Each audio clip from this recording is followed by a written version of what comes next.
شراز نے اپنی مرضی سے سارہ سے شادی کی تھی، مگر پھر بھی خوش نہیں تھا، کیونکہ وہ اس کی آئے روز کی فرمائشیں پوری کرتے کرتے تھک گیا تھا۔ 1 سال ایسے ہی گزر گیا۔ شراز کو وقت کے گزرنے کا احساس ہی نہ ہوا، اور ایک پیارا سا بیٹا قدرت نے ان کی گود میں ڈال دیا۔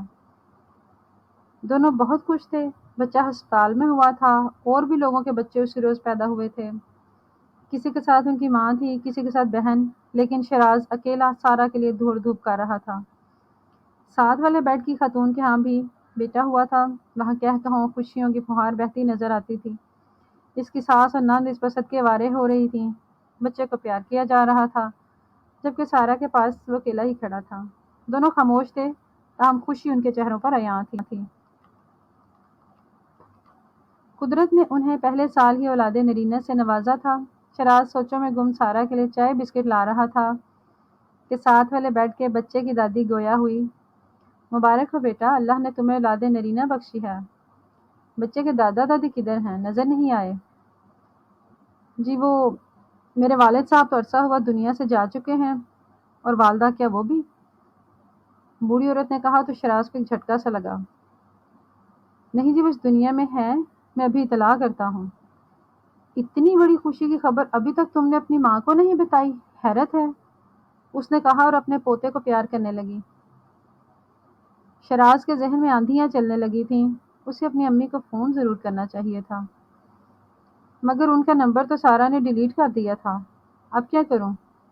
اس نے کچھ دیر سوچا اور اپنی موٹر سائیکل نکالنے لگا۔ گھر کا دروازہ کھلا ہوا تھا اور امی ایک چارپائی پر لیٹی تسبیح پڑھ رہی تھیں، ان کی آنکھیں بند تھیں۔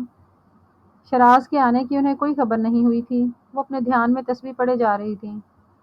شراز نادم کھڑا تھا، کافی دیر سے اپنے آپ کو ان سے بات کرنے کے لیے تیار کر رہا تھا۔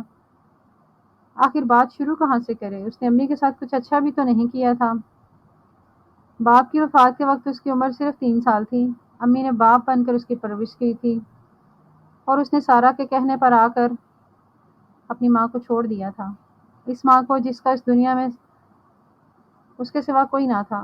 ندامت سی اس کی آنکھوں سے ٹپ ٹپ آنسو گر رہے تھے۔ اچانک امی کی آنکھ کھلی اور وہ تسبیح ایک طرف رکھ کر بیٹھ گئیں۔ شراز ایک طرف کھڑا روتا رہا، روتے روتے اس کی ہچکی بن گئی تو امی نے مڑ کر دیکھا۔ اس پر نظر پڑتے ہی وہ بولیں، شراز میرے بیٹے کیوں رو رہے ہو؟ انہوں نے اس کے قریب آ کر آنسو صاف کرتے ہوئے کہا، امی امی وہ ماں کے سینے سے لگ کر لڑکیوں کی طرح رو رہا تھا۔ اپنی 23 سالہ زندگی میں اتنا نہ رویا تھا جتنا آج چھلک پڑا تھا۔ میرے بیٹے، میرے چندا کیوں روتے ہو؟ یہ روئیں تمہارے دشمن؟ منہ صاف کرو، پھر دیکھے گا تو کیا کہے گا؟ میں بھی چائے بناتی ہوں۔ نہیں امی، میں نے چائے نہیں پینی، آپ مجھے معاف کر دیں، میں نے آپ کے ساتھ بہت زیادتی کی۔ آپ چلیں میرے ساتھ، میں آپ کو آپ کے پوتے سے ملواتا ہوں۔ ماں نے دوسری طرف منہ کرتے ہوئے کہا، بیٹا سارہ مجھے میرے پوتے سے ملنے دے گی؟ کیسی باتیں کرتے ہو امی؟ اب وہی ہوگا جو میں چاہوں گا، سارہ وہی کرے گی جو میں حکم دوں گا۔ آپ چلیں اسپتال، آپ کی بہو اور پوتا آپ کے منتظر ہیں۔ امی نے خوشی کے آنسوؤں کو دوپٹے سے صاف کیا اور شراز کے ساتھ موٹر سائیکل پر بیٹھ گئیں، جو خوبصورت خوشیوں بھرے سفر کو روانہ ہو گیا۔